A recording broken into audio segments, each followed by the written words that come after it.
Baik, saya akan bacakan kebenaran firman Tuhan dari Kejadian 2 ayat 1 sampai 25. Beginilah firman Tuhan. Demikianlah diselesaikan langit dan bumi dan segala isinya. Ketika Allah pada hari ke-7 telah menyelesaikan pekerjaan yang dibuatnya itu, berhentilah ia pada hari ke-7 dari segala pekerjaan yang telah dibuatnya itu. Lalu Allah memberkati hari ke-7 itu dan menguduskannya, karena pada hari itulah ia berhenti dari segala pekerjaan penciptaan yang telah dibuatnya itu. Demikianlah riwayat langit dan bumi pada waktu diciptakan. Ketika Tuhan Allah menjadikan bumi dan langit, belum ada semak apapun di bumi, belum timbul tumbuh-tumbuhan apapun di padang, sebab Tuhan Allah belum menurunkan hujan ke bumi, dan belum ada orang untuk mengusahakan tanah itu. Tetapi ada kabut naik ke atas dari bumi dan membasahi seluruh permukaan bumi itu. Ketika itulah Tuhan Allah membentuk manusia itu dari debu tanah dan menghembuskan nafas hidup ke dalam hidungnya. Demikianlah manusia itu menjadi makhluk yang hidup.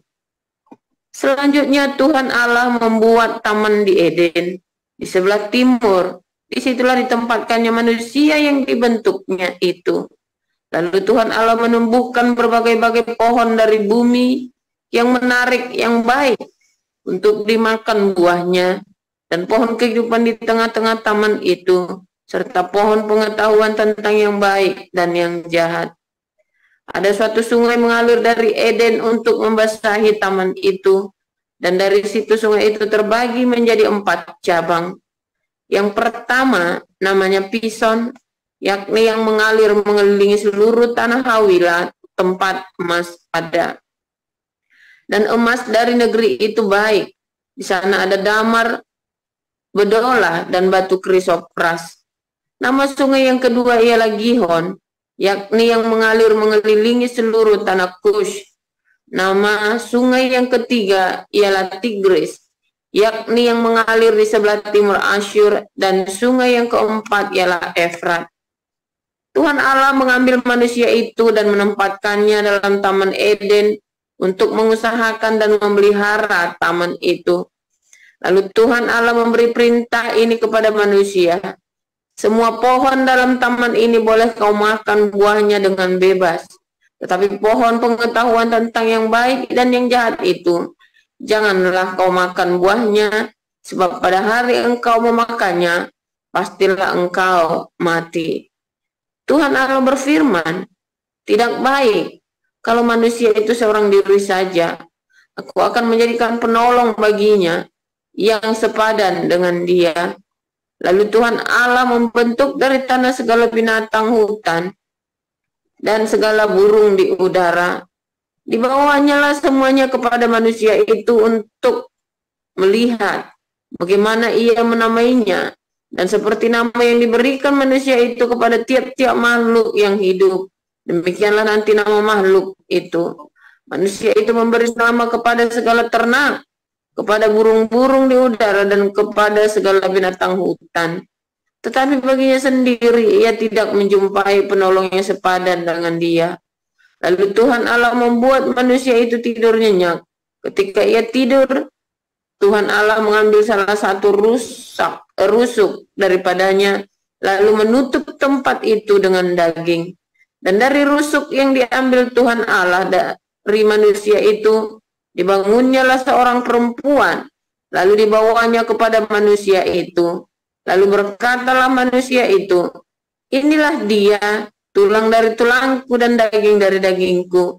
Ia akan dinamai perempuan, sebab ia diambil dari laki-laki.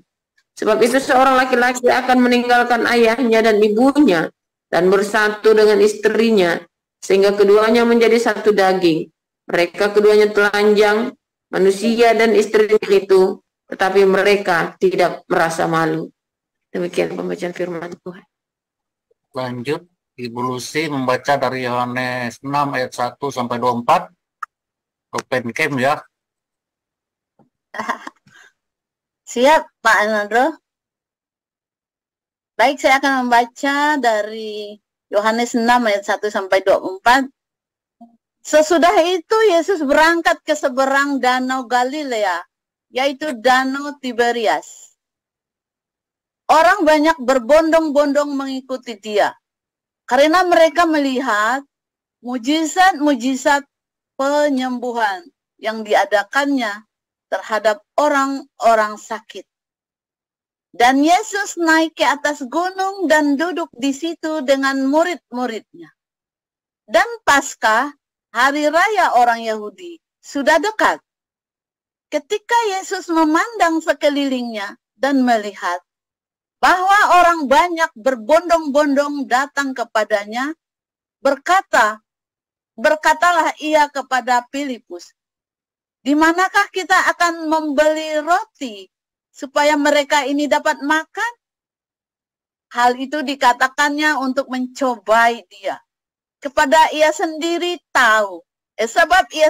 tahu apa yang hendak dilakukannya.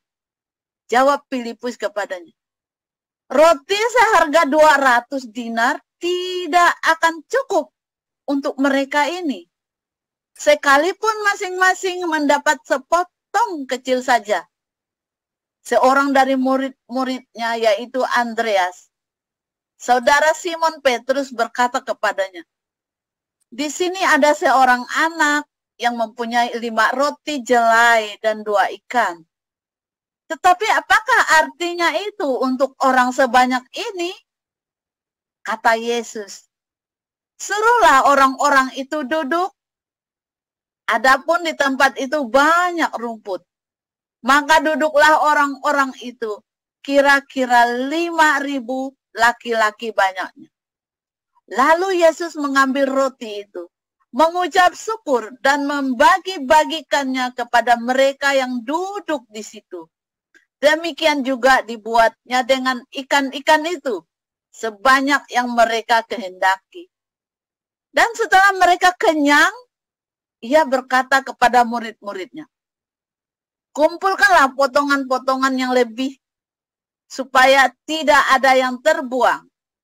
Maka mereka pun mengumpulkannya, dan mengisi 12 bakul, penuh dengan potongan-potongan dari kelima roti jelai yang lebih setelah orang makan.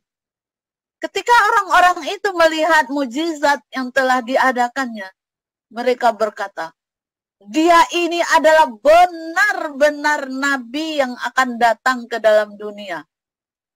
Karena Yesus tahu bahwa mereka hendak datang dan hendak membawa dia dengan paksa untuk menjadikan dia raja, ia menyingkir pula ke gunung seorang diri. Dan ketika hari sudah mulai malam, murid-murid Yesus pergi ke danau, lalu naik ke perahu dan menyeberang ke Kapernaum. Ketika hari sudah gelap, Yesus belum juga datang mendapatkan mereka. Sedang laut bergelora karena angin kencang. Sesudah mereka mendayung kira-kira 2-3 mil jauhnya, mereka melihat Yesus berjalan di atas air, mendekati perahu itu. Maka ketakutanlah mereka. Tetapi ia berkata kepada mereka, "Aku ini, jangan takut." Mereka mau menaikkan dia ke dalam perahu, dan seketika juga perahu itu sampai ke pantai yang mereka tujui.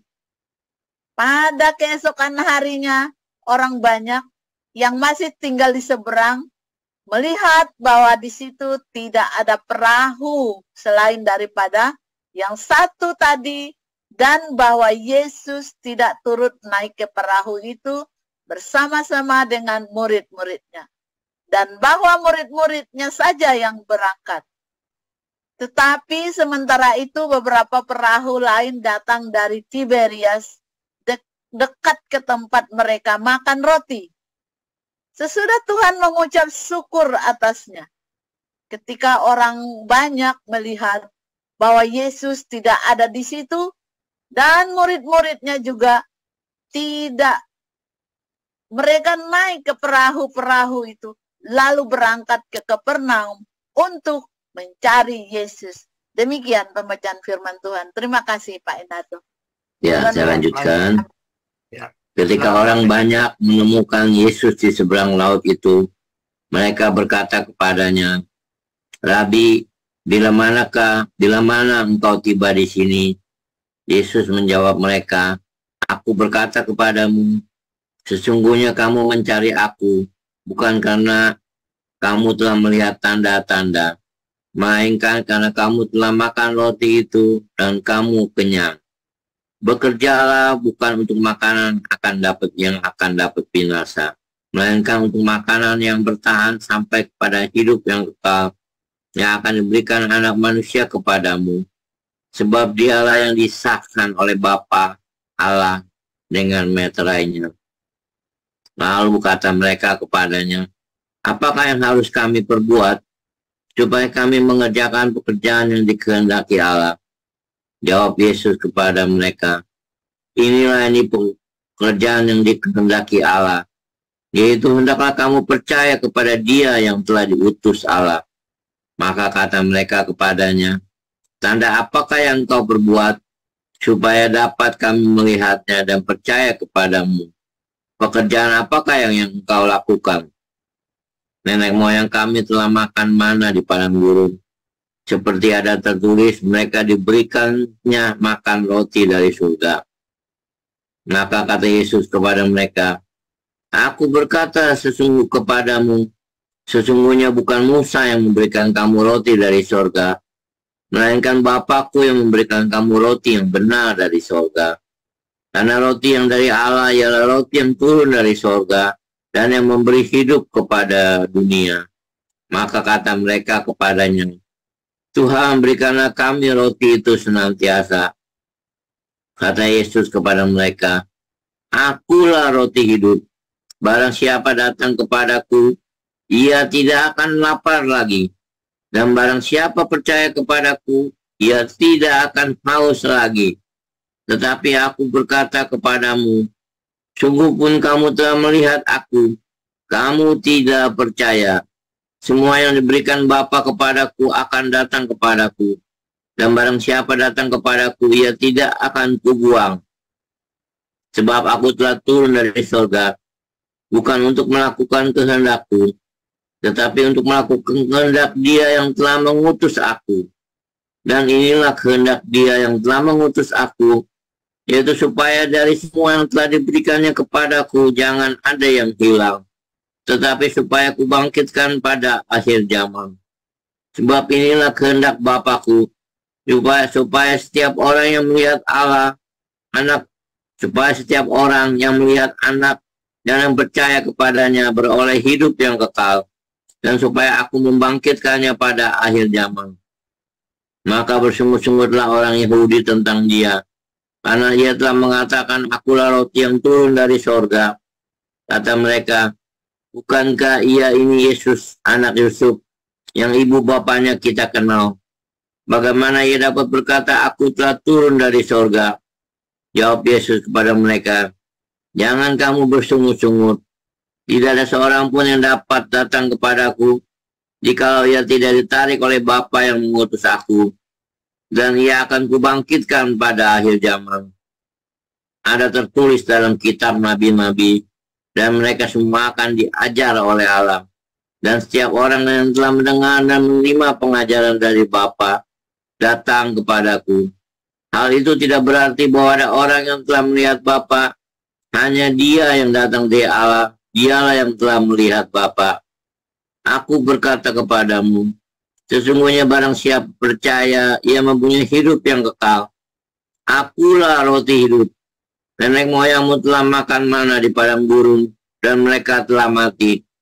Inilah roti yang turun dari sorga.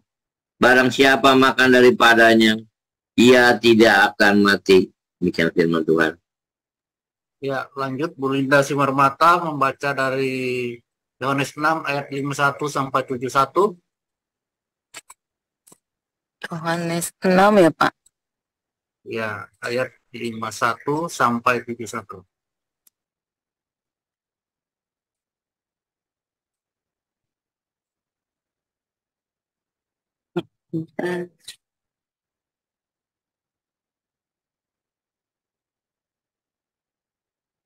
Yohanes 6 ayat 51 sampai 71.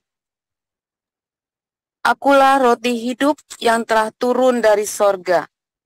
Jikalau seorang makan dari roti ini, ia akan hidup selama-lamanya, dan roti yang kuberikan itu ialah dagingku, yang akan kuberikan untuk hidup dunia. Orang-orang Yahudi bertengkar antara sesama mereka dan berkata, bagaimana ia ini dapat memberikan dagingnya kepada kita untuk dimakan? Maka kata Yesus kepada mereka, aku berkata kepadamu, sesungguhnya jikalau kamu tidak makan daging anak manusia dan minum darahnya, kamu tidak mempunyai hidup di dalam dirimu. Barang siapa makan dagingku dan minum darahku, ia mempunyai hidup yang kekal, dan aku akan membangkitkan dia pada akhir zaman. Sebab dagingku adalah benar-benar makanan, dan darahku adalah benar-benar minuman. Barang siapa makan dagingku dan minum darahku, ia tinggal di dalam aku, dan aku di dalam dia. Sama seperti Bapa yang hidup mengutus aku, dan aku hidup oleh Bapa. Demikian juga, barang siapa yang memakan aku, akan hidup oleh aku. Inilah roti yang telah turun dari sorga, bukan roti seperti yang dimakan nenek moyangmu, dan mereka telah mati. Barang siapa makan roti ini, ia akan hidup selama-lamanya. Semuanya ini dikatakan Yesus di Kapernaum ketika ia mengajar di rumah ibadat. Sesudah mendengar semuanya itu, banyak dari murid-murid Yesus yang berkata, perkataan ini keras, siapakah yang sanggup mendengarkannya? Yesus yang di dalam hatinya tahu bahwa murid-muridnya bersungut-sungut tentang hal itu, berkata kepada mereka, adakah perkataan itu menggoncangkan imanmu? Dan bagaimanakah jikalau kamu melihat anak manusia naik ke tempat di mana ia sebelumnya berada? Rohlah yang memberi hidup, daging sama sekali tidak berguna. Perkataan-perkataan yang kukatakan kepadamu adalah roh dan hidup. Tetapi di antaramu ada yang tidak percaya. Sebab Yesus tahu dari semula siapa yang tidak percaya dan siapa yang menyerahkan dia. Lalu ia berkata, sebab itu telah kukatakan kepadamu, tidak ada seorang pun dapat datang kepadaku kalau Bapa tidak mengaruniakannya kepadanya. Mulai dari waktu itu, banyak murid-muridnya mengundurkan diri dan tidak lagi mengikut dia. Maka kata Yesus kepada ke-12 muridnya, apakah kamu tidak mau pergi juga? Jawab Simon Petrus kepadanya, Tuhan, kepada siapakah kami akan pergi? Perkataanmu adalah perkataan hidup yang kekal. Dan kami telah percaya dan tahu bahwa Engkau adalah yang kudus dari Allah. Jawab Yesus kepada mereka, bukankah aku sendiri yang telah memilih kamu yang 12 ini? Namun seorang di antaramu adalah iblis. Yang dimaksudkannya ialah Yudas, anak Simon Iskariot, sebab dialah yang akan menyerahkan Yesus. Dia seorang di antara ke-12 murid itu. Demikian firman Tuhan. Terima kasih Pak Enardo. Ya, amin untuk firman Tuhan. Terima kasih para lektor, Ibu Sarma, Ibu Lucy, Pak Apeng, Ibu Linda. Untuk renungan ini mengambil tema Hamas tidak mau lepaskan sandera. Silakan, Pastor Paul. Shalom semuanya, firman Tuhan selalu baru setiap hari ketika kita menanti-nantikan Tuhan dengan penuh cinta, saudara ya. Ini saya lagi kedinginan di teras di belakang karena ruang tamunya lagi dipakai anak saya, saudara. Ulang tahun sama teman-temannya. Saudara, Tapi untung ada verwarmingnya, saudara ya, bawahnya nyetak anget-anget. Nah, saudara, jadi dilema ya buat Hamas memang, saudara ya, situasi malakama. Sebab kalau Hamas lepaskan semua sandera ada 140 ya, ada sekitar 140 sandera yang masih tersisa yang belum dikembalikan. Kalau dilepas ya, maka dikejar, dibunuh, mati, saudara. Hamasnya gampang. Tapi kalau nggak dilepas sanderanya, Israelnya ngamuk lagi, saudara ya. Nanti kemarin sudah 15.000, ini mau berapa lagi yang mati? Dan Hamasnya pasti ditekan oleh warganya, saudara. Karena yang mati itu 15.000 itu banyak banget, saudara. Bukan 15.000 rakyat sipil yang dikorbankan oleh Hamas. Ya, bukan Israel yang bunuh, dikorbanin sama Hamas. Ya. Nah, cara berpikirnya beda ya. Kalau orang Israel itu mencari kehidupan, ya. Tapi kalau Hamas ini kan mencari kematian, saudara. Menciptakan kematian. Kalau orang Israel kan ingin menciptakan kehidupan. Kalau kita bisa hidup sama-sama, kenapa sih kita harus perang? Makanya two-state solution itu justru, ya, dari awal didatangkan dari Israel, saudara. Tapi Hamasnya nggak mau. Orang Arabnya, orang Islamnya nggak mau. Kemudian berlanjut dari Arab, perang Arab sampai ke Hamas kan. Nah, itu masalahnya. Saudara, waktu Israel masuk ke tanah itu, saudara, itu tanah kering kerontang, saudara ya. Waduh, saudara, kalau Anda lihat di daerah-daerah yang belum di ya, dari Haifa saja misalnya, Anda lihat rumahnya di atasnya cadas. Anda pegang cadasnya itu, saudara. Benar-benar kering, benar-benar cadas, saudara ya. Rumah di atasnya cadas. Itu cuma ngebor dikit aja, saudara. Jadi rumah itu nggak pakai fondasi. Fondasinya cadasnya itu. Cuma dibor, diikat aja, saudara.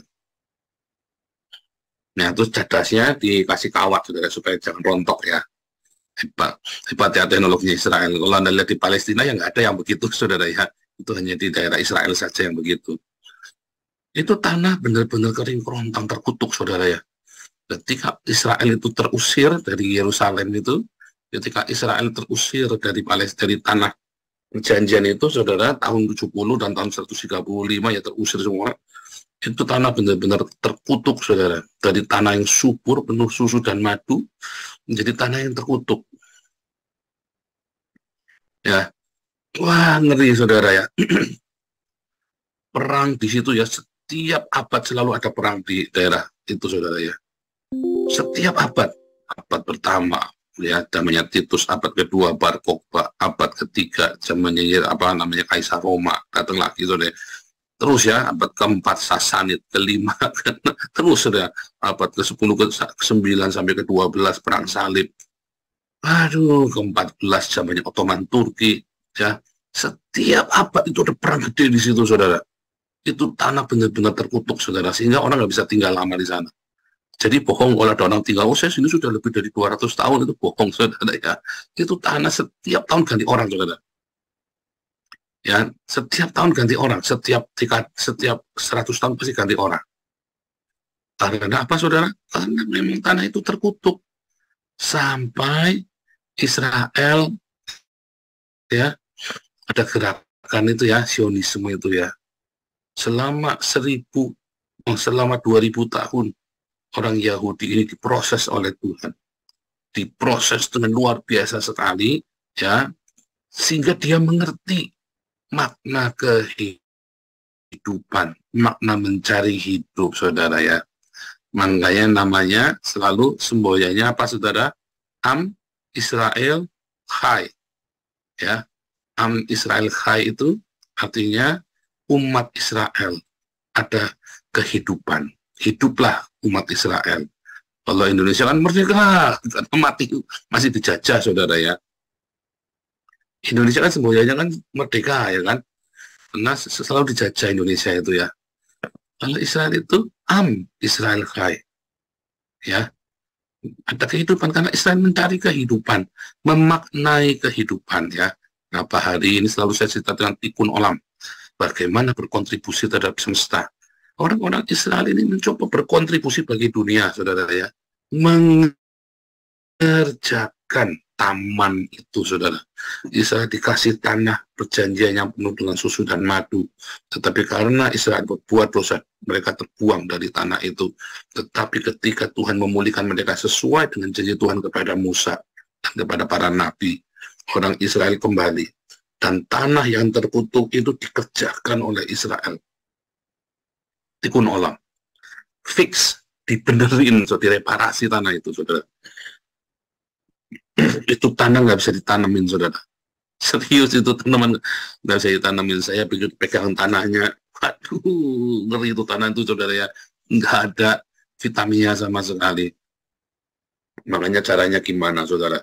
Orang Israel itu kalau mau nanam, saudara ya, itu berapa hektar itu digali, saudara ya. Digali, terus bawahnya dikasih pasir, sampai kasih plastik, saudara. Berapa meter gitu ya, 2 meter gitu, pokoknya kasih plastik semua, ya, di beton semua gitu ya, terus diisi lagi tanah, saudara, yang subur. Berapa gila, saudara ya. Itu tekad yang luar biasa, saudara ya. Terus ditanamin, saudara. Mereka punya proyek menanam pohon ya, 1 miliar pohon di tanah Israel, saudara ya. Mereka tanam pohon. Saya salah satu nyumbang yang sana ya, saudara ya, nanam pohon di Israel.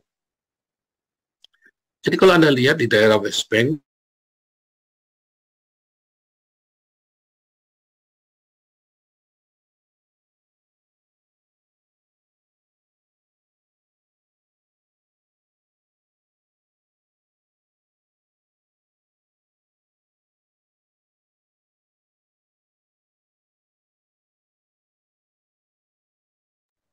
Suaranya mati, Pastor.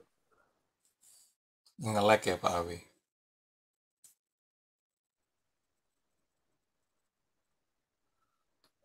Pak Enardo yang jalan, Pak Enardo.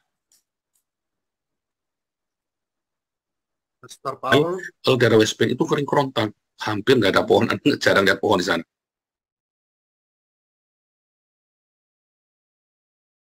Sebentar ya, terlontar teriak. Sebentar. Oke. Jadi Israel itu mengerjakan tanahnya dengan sungguh-sungguh, saudara ya. Itu digali, diganti, atau di-replace, terus bikin namanya dripping irigasi, saudara. Dripping irigasi itu mereka tidak mengalirkan air selokan begitu, enggak, saudara. Tapi pakai tetes. Tiap berapa menit sekali netes di akarnya itu persis, saudara. Sehingga irit air. Ya, kalau Anda lihat ya di Israel itu ya itu panas sekali ya, 40 derajat lebih, kadang sampai 45, 46, saudara ya. Maka nggak ada di sana, nggak ada ini, saudara ya, nggak ada orang yang kerja di sana, jarang. Mereka kerja semua pakai mesin, saudara ya, pakai robot, pakai mesin. Ya, kalau Anda lihat itu di daerah, mulai masuk ke daerah Tiberias itu banyak lahan pertanian itu, kalau Anda mau pergi ke Tiberias itu kan, itu nggak ada, saudara, nggak ada orang kerja itu semua mesin semua itu jalan, ya, yang mengendalikan orang, dibantu orang gitu. Orang-orang dulu kan orang-orang dari Gaza, dari West Bank dikerja, sekarang nggak boleh, saudara ya. Sekarang diganti orang-orang dari Filipina sama dari India, ya, saudara. Ada 100.000 orang. Tadinya saya mau minta masuk ke sana, tapi dikasih tahu orang Israel, mereka itu blacklist Indonesia, nggak boleh. Jadinya boleh masuk orang India. Ada 100.000 pekerja dari India, saudara, di Israel. Ya, dan kemudian 100.000 pekerja ini, ya, dia mengendalikan mesin ini, saudara. Jadi mereka nggak di dalam situ, ada mesinnya, saudara ya. Tanah itu Anda lihat ya, penghasil pertanian terbaik, hasil pertanian terbaik di seluruh dunia itu dari Israel, saudara. Apel yang manis.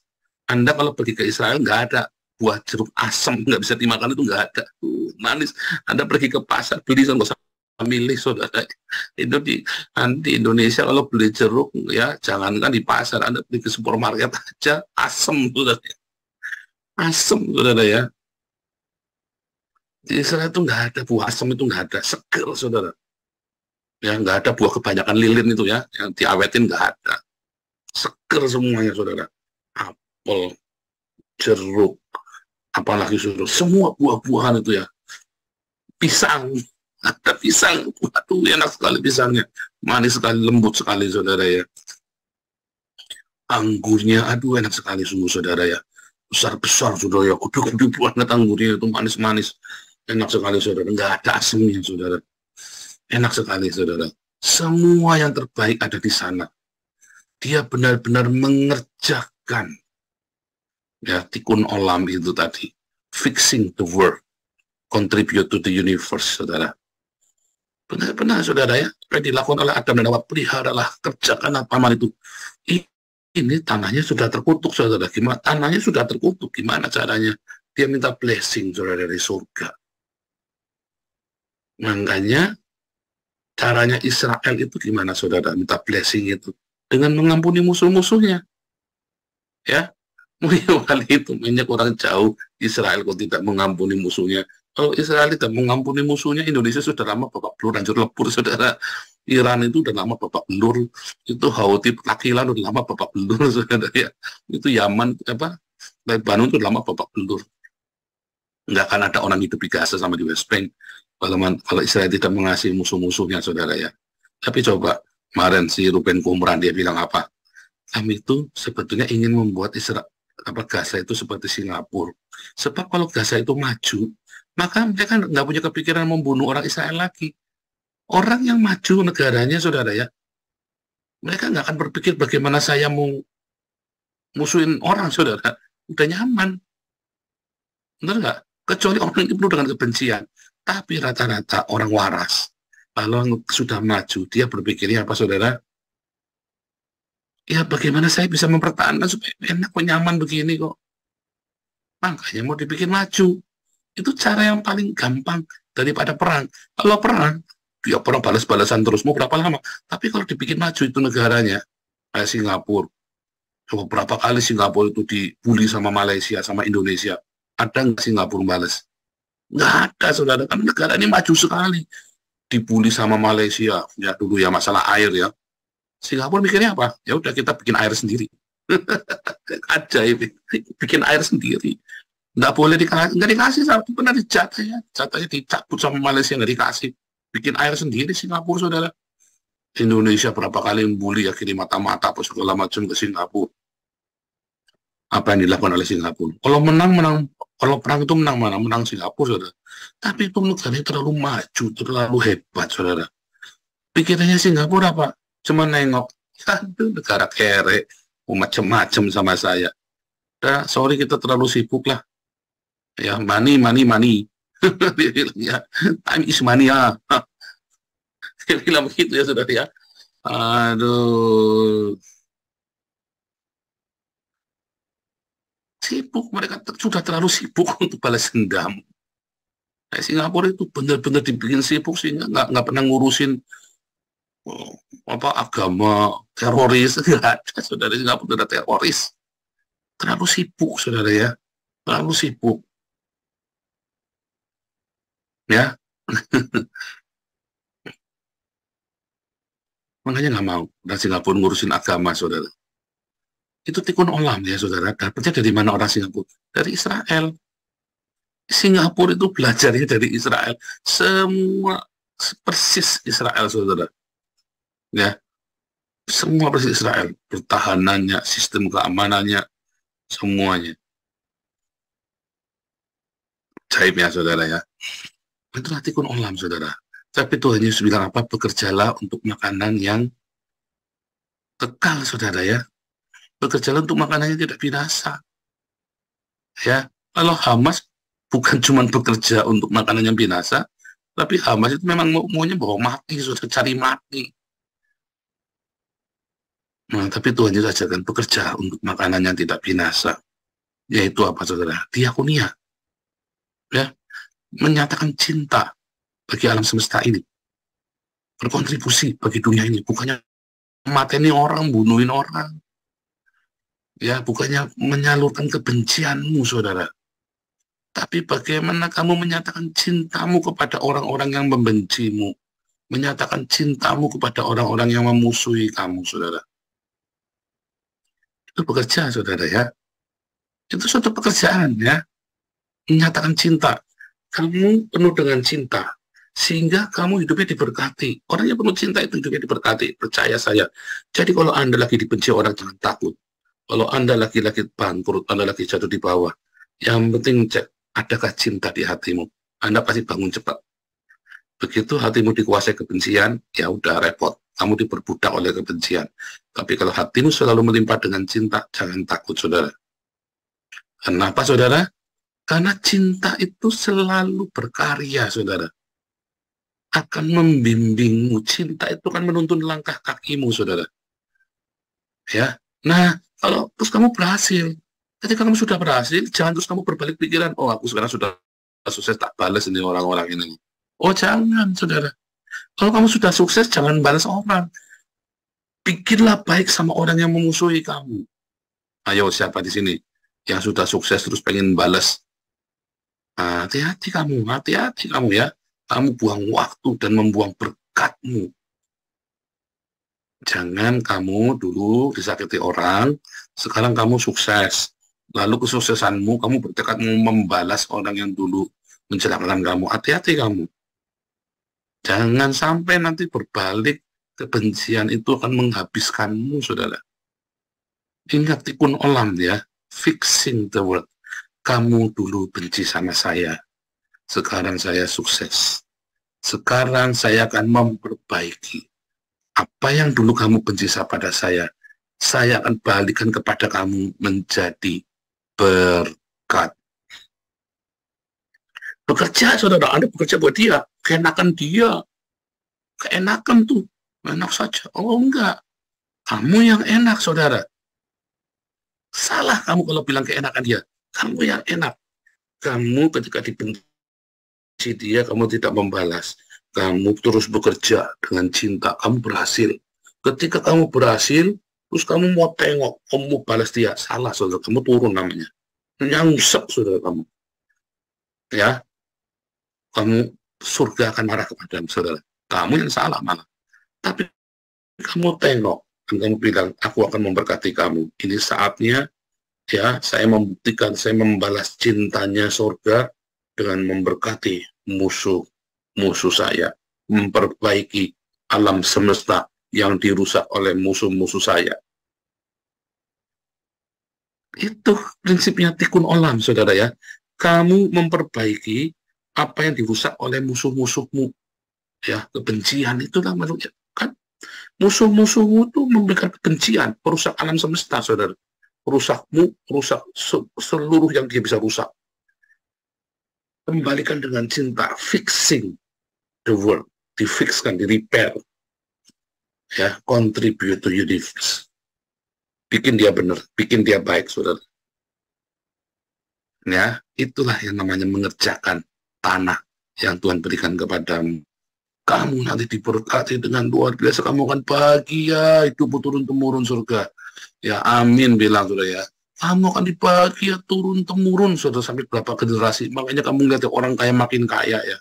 Karena dia selalu mengampuni musuhnya, dan ini hukum bukan hanya bagi orang Kristen. Ini adalah hukum universal, saudara.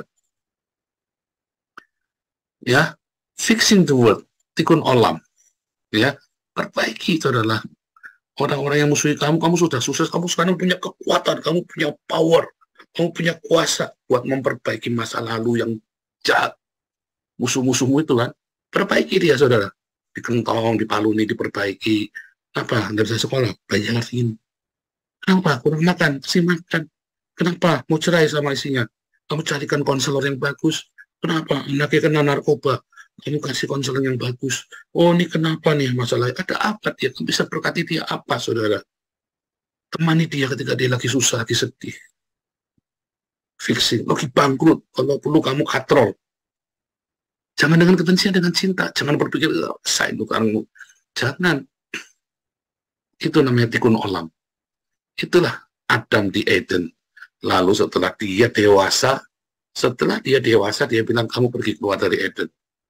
Kelola seluruh bumi. Pertama dikasih Eden dulu. Pertama kamu dikasih tanah yang diberkati itu, tanahmu itu. Ya, kamu diberkati, kamu kerjakan. Setelah itu kamu disuruh keluar dari zona nyamanmu, pergi ke tanah yang terkutuk. Itu apa? Musuh-musuhmu itu, saudara. Fixing the world, katanya Tuhan kepada Adam dan Hawa. Tuh, kamu lihat dunia itu terkutuk, kamu pergi keluar, kamu kan sekarang sudah tahu yang baik dan yang salah. Baik itu. Ya, besok ya, Kejadian 3. Tuhan Yesus memberkati.